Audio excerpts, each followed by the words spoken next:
एखादा दुकानात जर गेला, दादा अमुक अमुक द्या ना, या. तुमच्या बापाचं नाव काय हो? अमुक अमुक. पहिले बाहेर निघा, निघा बाहेर, बाहेर निघा.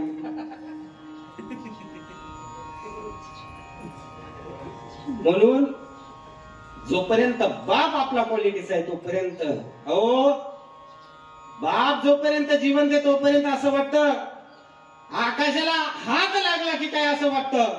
उपकारातून उत्तीर्ण नाही झालो बाबा. अहो मी तर माझ्या शरीराचा फक्त एक तुकडा तुम्हाला दिला, अर्धाच तुकडा दिला, एक तुकडा पण नाही, अर्धाच तुकडा तुम्हाला दिला.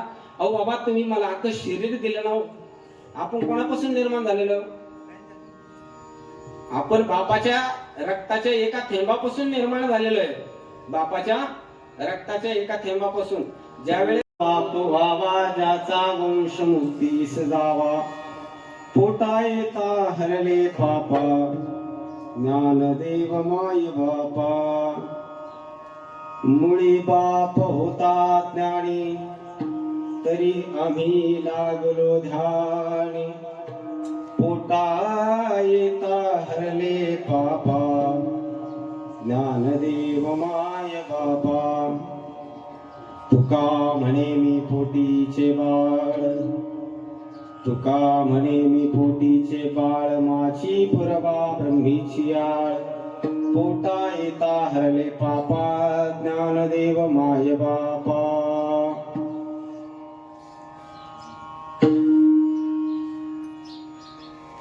मनोजवं मारुततुल्य वेगं, जितेन्द्रियं बुद्धिमतां वरिष्ठं. वातात्मजं वानरयूथमुख्यं, श्रीरामदूतं शरणं प्रपद्ये. श्री गुरुचरण सरोज रज निज मुकुर सुधारे, बरणौ रघुवर विमल जसु जोदायक फलचारी. बुद्धिहीन तनु जानिके, सुमिरो पवन कुमार. बल बुद्धि विद्या देहु मोहि, हरहु कलेश विकार. महायोग पीठे तटे भीमरथ्यं, वरं पुंडरीकाय दातुं मुनीन्द्रै. समागत्य तिष्ठन्तमानन्दकन्दं, परब्रह्मलिंगं भजे पांडुरंगं. पांडुरंगा करू प्रथमन, पांडुरंगा करू प्रथमन, पांडुरंगा करू प्रथमन, पांडुरंगा करू प्रथमन.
संताचिया.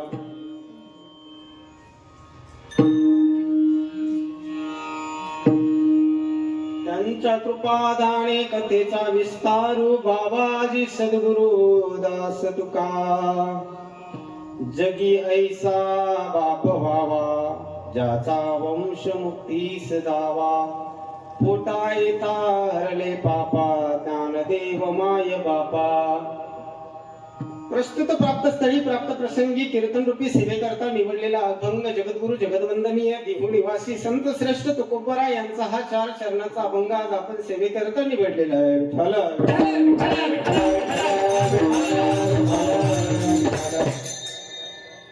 जगद्गुरु तुकाराम महाराज या अभंगात म्हणतात की जगी ऐसा बाप व्हावा, जगी ऐसा बाप व्हावा, ज्याचा वंश मुक्तीस जावा. आज सगळ्यांना माहित आहे आपण किम निमित्त किम कारण आज या ठिकाणी आपण एकत्र जमलेलो आहोत. आज आपल्यातून निघून गेलेले शिवाजी पाटील वाघ, कैलासवासी शिवाजी पाटील वाघ यांच्या प्रथम पुण्य स्मरणाच्या निमित्तानं आज आपण या ठिकाणी एकत्र जमलेलो आहोत. त्या निमित्तानं महाराष्ट्रातील ख्यातनाम मृदंगाचार्य आमचे परम मित्र आदरणीय ऋषिकेश दादा या ठिकाणी आज माझ्या विनंतीला मान देऊन आज या ठिकाणी उपस्थित राहिले. त्यांना पण कोटी कोटी धन्यवाद. त्यानंतर महाराष्ट्रातील सुप्रसिद्ध गायनाचार्य युवा कीर्तनकार हरिभक्त परायण तुषारजी महाराज तागड आज या ठिकाणी उपस्थित आहेत. त्यांना पण कोटी कोटी धन्यवाद. त्यानंतर महाराष्ट्रातील ख्यातनाम गायनाचार्य महाराष्ट्रातील ख्यातनाम युवा कीर्तनकार असे असणारे आमचे परम मित्र आदरणीय सतीशजी महाराज या ठिकाणी उपस्थित आवर्जून उपस्थित आहेत. त्या निमित्तानं त्यांना या ठिकाणी धन्यवाद. त्यानंतर महाराष्ट्रामध्ये सुप्रसिद्ध असणारे गायनाचार्य आदरणीय विकासजी महाराज जाधव आज या ठिकाणी उपस्थित आहेत. त्यांना पण कोटी कोटी धन्यवाद. तसेच आपल्याच परिसरात असणाऱ्या आमचे असणारे किशोरजी महाराज गडाख यांच्या संस्थेतील सर्व विद्यार्थी सर्वांच्या चरणावर या ठिकाणी वंदन करतो. आणि तुम्ही आम्ही आज या ठिकाणी सर्व आप्तेष्ट नातेवाईक सगळे सोयरे आज दादांच्या 1 वर्षापासून आपण ज्यांना वैकुंठवासी असं म्हणतो असे असणारे शिवाजी दादांच्या या ठिकाणी प्रथम पुण्य स्मरणाच्या निमित्तानं आज आपण या ठिकाणी जमलेलो आहोत. कशा करता जमलेलो तर त्यांना या ठिकाणी आदरांजली वाहण्याकरता आपण या ठिकाणी जमलेलो आहोत. तुम्ही म्हणता त्यांना आदरांजली व्हायची. मी तर त्यांना कधी बघितलं नाही, मग त्यांना आदरांजली कशी व्हायची? लक्षात घ्या, साधं त्यांनी आपल्या बरोबर नुसतं बोललं जरी असेल, पुन्हा लग्न कार्यात कोणी पाहुणे मंडळीमध्ये जर नुसतं बोलले जरी असले तरी त्यांचा आपल्यावर तो झालेला उपकार आहे. आणि त्या उपकारातून उत्तीर्ण होण्याकरता आज तुम्ही आम्ही या ठिकाणी एकत्र जमून त्यांना आदरांजली या ठिकाणी वाहण्याकरता एकत्र जमलेलो आहे.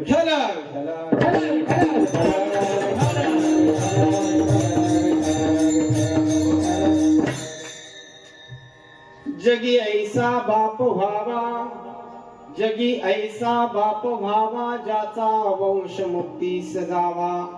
पोटा येता हरले पापा, ज्ञानदेव माय बापा. जीवन जगत असताना मुलाचे काही आपल्या आई वडिलांविषयी काही कर्तव्य आहे आणि आई वडिलाचे आपल्या मुलाविषयी काही कर्तव्य आहेत. आता मुलाचे आई वडिलांविषयी काय कर्तव्य आहे तर जीवन जगत असताना ज्ञानोबराया आपल्या ज्ञानेश्वरीमध्ये सांगतात की सकल तीर्थाची धुरे, सकल तीर्थाची धुरे, जे का माता पितरे, तया सेवेसी कीर शरीरे लोण कीजिए. सकल तीर्थाची धुरे, जे का माता पितरे, तया सेवेसी कीर शरीरे लोण कीजिए. म्हणजे या ठिकाणी ज्ञानोबराय म्हणतात की आपल्या आईबापाच्या सेवेकरता स्वतःचं शरीर जरी मुलानं ओवाळून टाकलं तरी कमी आहे. ज्ञानोबराय या ठिकाणी म्हणतात की लोण कीजिए, म्हणजे आपलं शरीर स्वतःच्या आईबापा करता ओवाळून टाकणं या ठिकाणी ज्ञानोबराय म्हणतात. मग स्वतःचं शरीर ओवाळून टाकलं असे कितीतरी मुलं आहे की त्यांनी आपल्या स्वतःचं शरीर आपल्या आईबापा करता अर्पण केलं.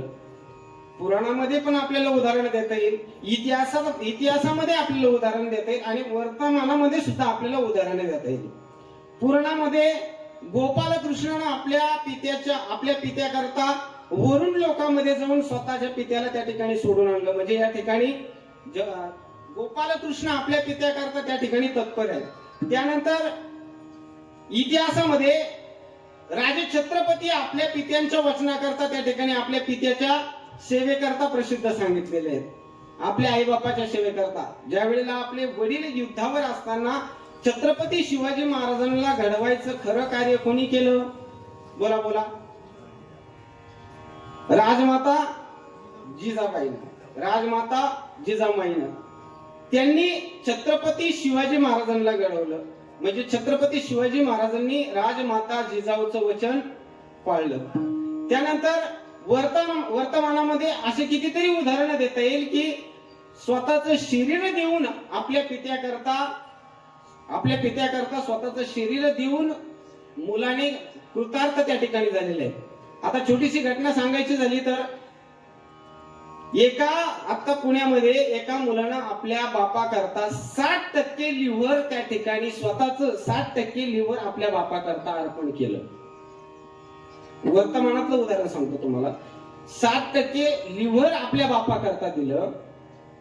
ज्या वेळेला मुलगा बापाजवळ जाऊन उभा राहिला त्यावेळेला बापाचे उद्गार होते, बाळू अरे आज खऱ्या अर्थानं तू माझा उपकारातून या ठिकाणी उत्तीर्ण झाला, उपकार फेडले.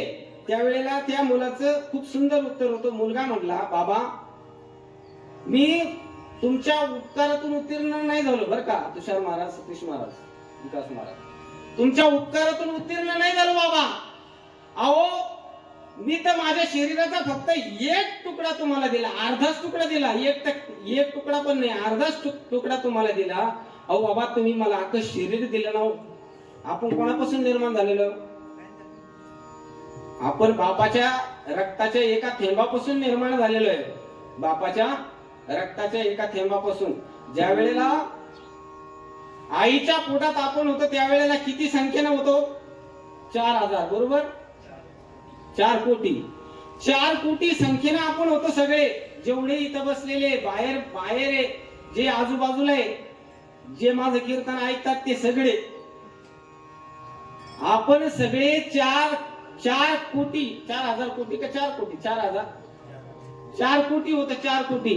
या 4 कोटीच्या प्रवासामध्ये आईच्या पोटामध्ये असताना, आईच्या गर्भामध्ये धावत असताना आपण फक्त सगळेजण त्या ठिकाणी एवढं धावलो आईच्या गर्भात जाण्याकरता, एवढं धावत असताना आपला नंबर तिथं लागला 4000 कोटीतून. बरोबर आहे? 4 कोटीतून आपला नंबर लागला. आता मला सांगा, आपण केव्हापासून पळतो? जैसे मातेच्या उदरी, जैसे मातेच्या उदर कुहरी, पचोनी विष्टेची आहारी. आईच्या पोटात असताना पासून आपण पळतोय. मग आपली हातात काठी येऊस तर तरी टेकतेच, तरी पळतेच हातात काठी येऊस तर. बरोबर आहे ना? म्हणजे मरायला जरी टेकला, साधे आता छोटं उदाहरण सांगतो. वासरू त्या ठिकाणी काय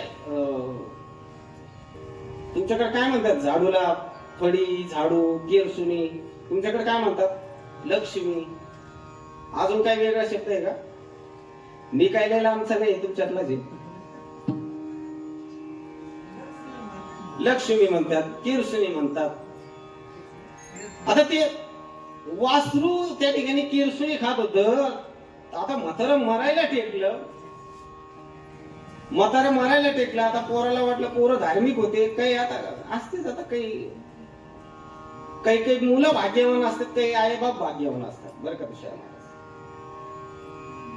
ते वासरू केरसुनी खायला लागलं तर मरायच्या वेळेला पोरांना वाटलं, बाप आता देवाचं नाव घेतो की काय, वाके असं म्हणतोय म्हणे. वासुदेव केशव म्हणायचं असं म्हणे बाबाला. म्हणजे आणा म्हणे डॉक्टरला, बोला 2000चं इंजेक्शन दिलं बोलाय करता. अरे म्हणे तुम्हाला काही कळतं का म्हणे, ते वासरू कवच केरसून खाऊ राहिलं म्हणे, कळालं म्हणे तुम्हाला. म्हणजे माणूस आईच्या पोटात असल्यापासून पळतो तर ते म्हणजे स्वतःचा जीव जाऊस तर माणूस पळत असतो. म्हणून आज या ठिकाणी आदर्श सांगतोय की आपल्या जीवनामध्ये जीवन जगत असताना मुलाचं काय कर्तव्य आहे, तर वर्तमानाचं उदाहरण सांगितलं तुम्हाला. त्या ठिकाणी आदरणीय आपले असणारे, ज्यांना आपण जगद्गुरु असं म्हणतो, जगद्गुरु तुकाराम महाराज आपल्या पित्याच्या वचनाकरता त्या ठिकाणी आदर्श सांगितलेले आहेत. कसे आदर्श सांगितलेले जगद्गुरु तुकाराम महाराज, तर जगद्गुरु तुकाराम महाराज आपल्या पित्याच्या वचनाकरता आदर्श सांगितलेले. जगद्गुरु तुकाराम महाराज म्हणतात की मी माझ्या पित्याच्या वचनाकरता आदर्श आहे. का, तर ज्या वेळेला पांडुरंगाच्या मंदिरामध्ये जगद्गुरु तुकाराम महाराज दर्शनाकरता गेले, दर्शनाकरता गेल्यानंतर पांडुरंगाची मान खाली झाली, मान अशी खाली झुकवली पांडुरंगाला. जगद्गुरु तुकाराम महाराज म्हणले, पांडुरंगा अरे वर बघ ना. तुकोबा, अरे 7 पिढ्यापासून तुझ्या घरामध्ये परमार्थ आहे. या 7 पिढ्यापासून आतापर्यंत तुझ्या घरामध्ये कुणी काही मागितलंच नाही रे. एवढं वजन झालेलं आहे तुमचं, एवढं वजन झालेलं आहे की मला काही म्हणजे तुमच्या समोर माझी मान खाली जाते. आपण जर गेलो तर पांडुरंगाची मान कशी असते, सरळच असते. पांडुरंगाला माहिती आले ना आता आपल्याकडे काही ना काही मागणारच आहे. मला सांगा, आतापर्यंत आपण सगळे पंढरपूरला गेलो, बिगर मागता आले का हो कोणी? ऐकताय ना तुम्ही, कीर्तन ऐकताय ना? हा, काही जरी नाही मागितलं तर एवढं तर म्हणता ना तुम्ही, देवा सुखाचं राहू दे, एवढं का होईना मागता ना तुम्ही. पण जगद्गुरु तुकाराम महाराज पांडुरंगाच्या रावळामध्ये गेल्यानंतर जगद्गुरु तुकाराम महाराज देवाला मागत, देवा तुला काय लागत असलं ते सांग. जगद्गुरु पांडुरंग म्हणे, देवा तुकाराम महाराज तुम्हाला जर मागायचं नसलं ना तर आजपासून माझ्या चरणाची सेवा अजिबात करायची नाही. तुकाराम महाराज म्हणे, अरे आता संताचा अधिकार तेवढा होता बरं का. संत पांडुरंगा बरोबर भांडायचे सुद्धा. जगद्गुरु तुकाराम महाराज म्हणे शेपरला बरं का जरा, हा शेपरलाय म्हणे जरा. जगद्गुरु तुकाराम महाराज बायाच माग गेला, हे पांडुरंगा काय म्हणला म्हणे, तू काय म्हणला, तुझ्या चरणाची सेवा करायची नाही. भांडायला सुद्धा भांडवल लागत, बरोबर आहे ना. त्याच्याकरता काय भांडवल लागत, ऋषी महाराज भांडायला काय भांडवल काय लागत, भांडायला शिव्याचं भांडवल लागतं. भांडायला सुद्धा गेले गेले तुम्ही लगेच धरताला गेला तू घेता का, नाही ना, शिव्याचं भांडवल लागतं. ऋषी महाराज पकवाज वाजवायचं म्हणल्यावर बोलाचं भांडवल लागतं. गायन करायचं म्हटल्यानंतर रागाचं गायनाचं भांडवल लागतं. शेती करायची म्हणलं तर धनाचं भांडवल लागतं. व्यवसाय करायचं म्हणलं तर धनाचं भांडवल लागतं. आता सुंदर असे ज्यांचे साऊंड आहे, तुमचं नाव राहिलं बरं का, माफ करा, आवटी बंधू, हा आवटी बंधू, जय बजरंग मंडप वाले, वा वा वा वा, काय सुंदर साऊंड सिस्टीम, वा वा छान आहे, एकदम मस्त आहे. फक्त थोडा ट्रबल द्या म्हणजे आणखीन जरा गोड आवाज येईल. विठ्ठल खूप छान सुंदर या ठिकाणी त्यांचे साऊंड आहे. जगद्गुरु तुकाराम महाराज म्हणतात, देवा आमचा अधिकार आहे की तुझे चरणाची सेवा. मी काय सांगत होतो तुम्हाला, शिव्याला भांडवल, काय भांडण करायला शिव्या, काय उलट जोराला, भांडण करायला शिव्याचं भांडवल लागतं. माझ्या जनाबाईनं सुद्धा देवासंग भांडण केलं, देवाला जनाबाईनं शिव्या दिल्या, शिव्या. अरे अरे मिठा मुळ माईचा कारजा, मुळ माईचा कारजा, मुळ माईचा कारजा. अरे अरे मिठा मुळ माईचा कारजा, मुळ माईचा कारजा, मुळ माईचा कारजा. अरे अरे मिठा मुळ माईचा कारजा.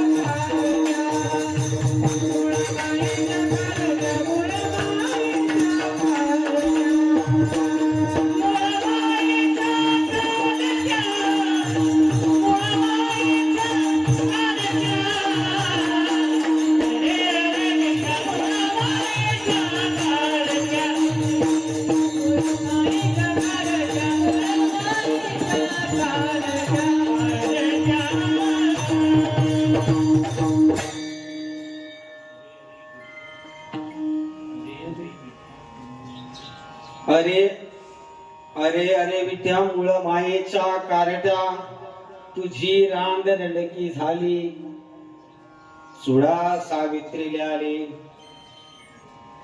तुझे विठा तुझे गेले मढे, विठा तुझे गेले मढे, तुला पाहुणे काळ रडे. उभा राहोनी अंगणी, शिव्या देती दासी जणी.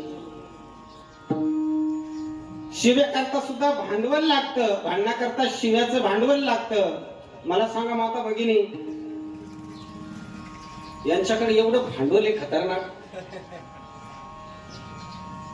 वाट्याच्या खाली येईन काय, वाट्याच्या खाली येईन नाही काय, जिजा धरो धरो आठ पिले तर मग आणावं संगी नाही, इथं नाही ना कोणी.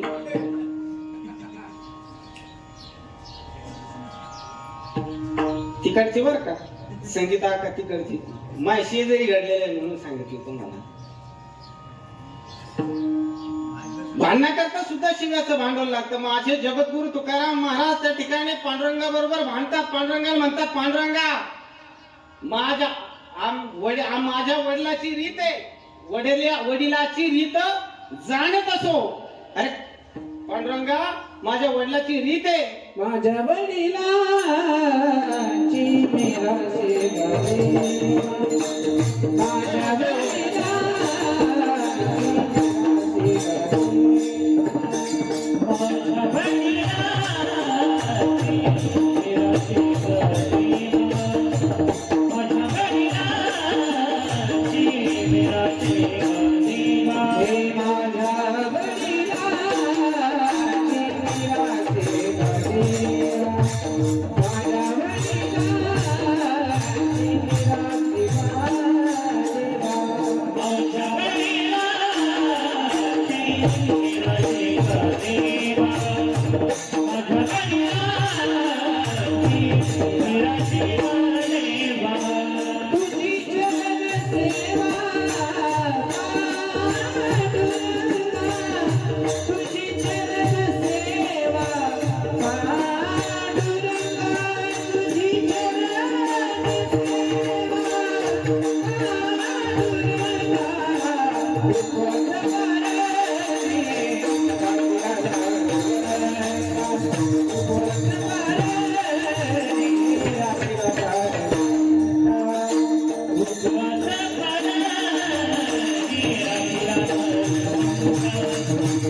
वडिलाची माझ्या वडिलाची मिरासी गा देवा, तुझी चरण सेवा पांडुरंगा.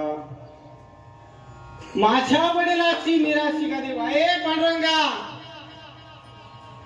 माझ्या वडिलाची या ठिकाणी परंपरा आहे की तुझी चरण सेवा, आमच्या पिढीमध्ये तुझी चरण सेवा आम्ही करणार. म्हणून जगद्गुरु तुकाराम महाराज या ठिकाणी आदर्श सांगितलेले, प्रभू रामचंद्र या ठिकाणी आदर्श सांगितलेले. प्रभू रामचंद्रांनी आपल्या पित्याच्या आणि आपल्या आईच्या वचनाकरता 14 वर्ष वनवास भोगला. म्हणून प्रभू रामचंद्र सुद्धा या ठिकाणी आदर्श सांगितलेले आहे. म्हणून मुलानं आपल्या आई बापाचं या ठिकाणी जोपर्यंत जिवंत आहे तोपर्यंत त्यांची सेवा करणं. मुलाचं अजून काय कर्तव्य आहे? मुलाचं अजून एक कर्तव्य आहे, आई वडील गेल्यानंतर त्यांचं स्मरण करणं. आई वडील गेल्यानंतर त्यांचं स्मरण करणं. स्मरण करणं म्हणजे काय? आई वडील गेल्यानंतर आपल्याकरता अशी काही परंपरा नाही ना, माणूस मेल्यानंतर उघडीवर टाकून द्यायचा, अशी तर परंपरा आपल्याकडे नाही ना. मेल्यानंतर त्या मुलानं त्यांचा अंत्यविधी करायचा, रक्षाविधी करायचा, दशक्रिया विधी करायचा, 13वा करायचा आणि वर्ष श्राद्ध करायचं. तसं शास्त्रामध्ये 84 पिंडदान सांगितलेले. किती? 84 पिंडदान सांगितलेले. पण 84 पिंडदान आपल्याला तेवढं शक्य नाही. म्हणून आपल्याला फक्त 3 पिंडदान करता येतात. एक आजच्या तिथीला, आज दादांचं या ठिकाणी वर्ष श्राद्ध आहे. आजपासून या मुलांनी भविष्यात सुद्धा दादांच्या पुण्यतिथी घालणं, म्हणजे ज्यांचे आई वडील गेले त्यांच्या या ठिकाणी पुण्यतिथी घालणं, ही एक पिंडदान, ही एक श्राद्ध. दुसरं कोणतं आहे? आता तुम्ही घालताय ना का कोणीच घालीत नाही? सगळेच घालतो. दुसरं अजून एक पिंडदान आहे, त्याला अक्षय तृतीया म्हणतात. बरोबर आहे का? अक्षय तृतीया. तिसरं पिंडदान कोणतं आहे? 15 दिवसाचं येतं ते पितृपक्ष. पित्र किंवा पित्रपाठ असं काहीतरी वेगवेगळे त्याचे नाव आहे. पितृपक्ष. या 3 तिथीला आपल्याला आपल्या आई वडिलाच्या ऋणातून उत्तीर्ण होण्याकरता या ठिकाणी 3 पिंडदान करता येतात आपल्याला. म्हणून आई वडील जोपर्यंत जिवंत आहे तोपर्यंत आई वडिलाची सेवा करणं आणि आई वडील गेल्यानंतर सुद्धा आपल्या आई वडिलाची त्या ठिकाणी स्मरण करणं. जगद्गुरु तुकाराम महाराजांनी सुद्धा आपल्या पित्याचं त्या ठिकाणी पिंडदान केलं. पिंड पदावरी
पदावरी दिला आपुलिया करी माझे झाले गया भरजन पेटले पितरांचे ऋण.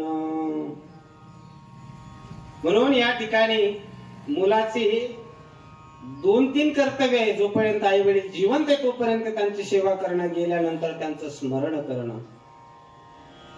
आज अभंगाच्या सेवेकरता आपण कीर्तनाच्या सेवेकरता निवडलेला अभंग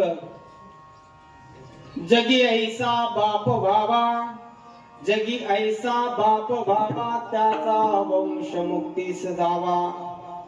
जगी ऐसा बाप व्हावा. बाप कसा असावा? बाप ज्ञानी असावा.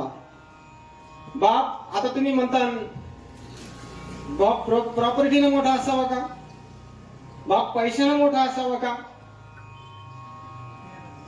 बापाकडे 40 एकर 50 एकर जमीन असावी का? हो, नेमका काय पाहिजे बापाकडे? जगी ऐसा बाप, कैसा बाप असावा? बापाकडे नेमका काय असावं? तर बापाकडे संस्कार असावेत, बापाकडे चांगले विचार असावेत. विचारानं मोठा असणारा बाप आपल्या घरामध्ये असावा. ज्या घरामध्ये विचारानं मोठा असणारा बाप आपल्या घरामध्ये, त्या घरामध्ये सुसंस्कृत आणि सुशील मुलं त्या ठिकाणी जन्माला येतात. अहो, माझ्या विठ्ठलपंत आणि रुक्मिणी माता यांच्या पोटी कोण जन्माला आलो? निवृत्ती दादा, ज्ञान दादा, सोपान काका आणि मुक्ताबाई. मला सांगा, हे 4 भावंड या घरामध्ये जन्माला आले. त्या आई बापाकडे काय असं हो? प्रॉपर्टी होती का त्या आई बापाकडे? संपत्ती होती का? जमीन जुमला होता का? त्या आई बापाकडे काहीच नव्हतं, पण त्या आई बापाकडे संस्कार होते. संस्काराने ते आई बाप मोठे होते. त्या घरामध्ये स्वतः भगवंताने जन्म घेतला. आपल्या घरामध्ये आपल्या पोटी भगवंताने जन्म घ्यावा. देवानं आपल्या घरामध्ये देवानं जन्म घ्यावा, त्याच्याकरता आपला बाप तेवढा क्वालिटीचा असावा, आपली आई तेवढी क्वालिटीची असावी. आई बापाचे संस्कार या त्या ठिकाणी चांगले असावे लागतात. कारण माऊली ज्ञानोबाराय एवढे दिवस झाले, बरोबर आहे, एवढे दिवस झाले माऊली ज्ञानोबारायांची कीर्ती अजून वाढते का कमी झाली हो? वाढतेच ना. ज्ञानोबारायांची कीर्ती वाढतच चालली. या 4ही भावंडाची कीर्ती वाढतच चालली. तसं आपल्या घरामध्ये सुद्धा कीर्तिवान, यशवान त्याच्या पुढे जाऊन सांगायचं झालं तर आपल्या घरामध्ये एक तर संत जन्माला यावा, नाही तर एक तर शूर तरी जन्माला यावा. आपल्या घरामध्ये शूर सांगायचं झालं तर डॉक्टर बाबासाहेब आंबेडकरांसारखे मुलगा आपल्या घरामध्ये जन्माला यावे, सावरकरांसारखे मुलं आपल्या घरामध्ये जन्माला यावे. त्याच्यानंतर टिळकासारखे मुलं आपल्या घरामध्ये जे जे क्रांतिकारी आतापर्यंत झाले त्यांच्यासारखे मुलं आपल्या घरामध्ये जन्माला यावे. नाहीतर आपल्या घरामध्ये ज्ञानोबाने यावं, तुकोबाने यावं, सावता महाराजांनी यावं, सेना महाराजांनी यावं, त्याच्यानंतर एकनाथ महाराजांनी, अहो संतांनी आपल्या घरामध्ये जन्माला यावं. त्याच्याकरता आईची पूस पण तेवढी पवित्र लागते, आईची पूस पण तेवढी चांगली लागते. कारण माऊली ज्ञानोबा या ठिकाणी म्हणतात का भूमीचे मार्गव सांगे कुंभाची लवलव, नाना आचार्य गौरव सुकुलीनांचे. ज्या ठिकाणी सुकुलीनांचे म्हणजे जमिनीमध्ये जर आपण बी रोवलं, आता बऱ्याच जणांनी या ठिकाणी ज्वारी पेरल्या असाल, बरोबर आहे, गहू पेरला, ज्वारी पेरली, कांदे लावले. आता जे जे पेरलं तुम्ही ते असं वर टाकलं का त्याला झाकून टाकलं? बोला, शेतकरीच आहेत ना सगळे. तुम्ही पेरल्यानंतर ते झाकीता का तसंच ठेवता? झाकावं लागतं, बरोबर आहे. आणि नाही झाकलं तर बांडाळ होतं. आपल्या गावरान भाषेत म्हणते इथं एक ठोम तर तिथं एक ठोम, बांडाळ म्हणते त्याला, बांडाळ. तसं आपल्या घरामध्ये कुलवान गुणवान शीलवान मुलं जर जन्माला जर आपल्या घरामध्ये यावं असं वाटत असेल तर त्याच्याकरता आपल्या घरामधली जी स्त्री आहे त्या स्त्रीचं पोट झाकलेलं पाहिजे, बरोबर आहे. त्या स्त्रीचं पोट झाकलेलं पाहिजे, नाही तर चांगली ढेबरं वगैरे करीत असेल कुठे. कारण ज्या घरामध्ये ज्या स्त्रीचं पोट झाकलेलं आहे त्या पोटातून कुलवान गुणवान शीलवान मुलं या ठिकाणी जन्माला येतात. कारण मी सांगत नाही, या ठिकाणी एक कवी पण सांगतात, जननी जनी तुवे सजनी संत भैया साही तो बासुरी आहे पिताने हे माई आहे पिताने. जननी जनी तुवे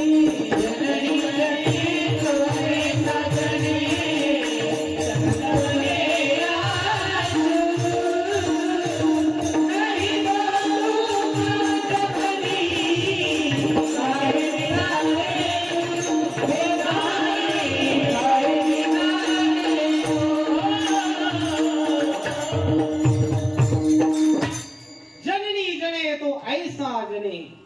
संत बने या शूर, नाही तो तू बांज भली काही बिगाडे नूर.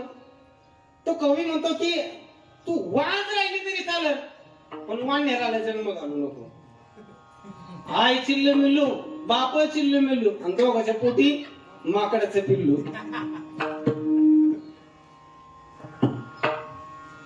आपल्या घरामध्ये एवढे कुलवान गुणवान मुलं जन्माला यावे की त्यांची कीर्ती त्रिभुवनामध्ये झाली पाहिजे. पुत्र भावा ऐसा गुंडा त्याचा तीही लोकी झेंडा. नाही तर आपल्याकडे ना झेंडे घेणारे लई आहेत, झेंडे घेणारे लई आहेत. येऊन येऊन येणार कोण, या झेंडे घेणारे लई आपल्याकडे, बरोबर आहे. झेंडे घेणारे लई आपल्याकडे. म्हणून एखादा दुकानात जर गेला, दादा अमुक अमुक द्या ना, या तुमच्या बापाचं नाव काय हो? अमुक अमुक. पहिले बाहेर निघा, निघा बाहेर, बाहेर निघा.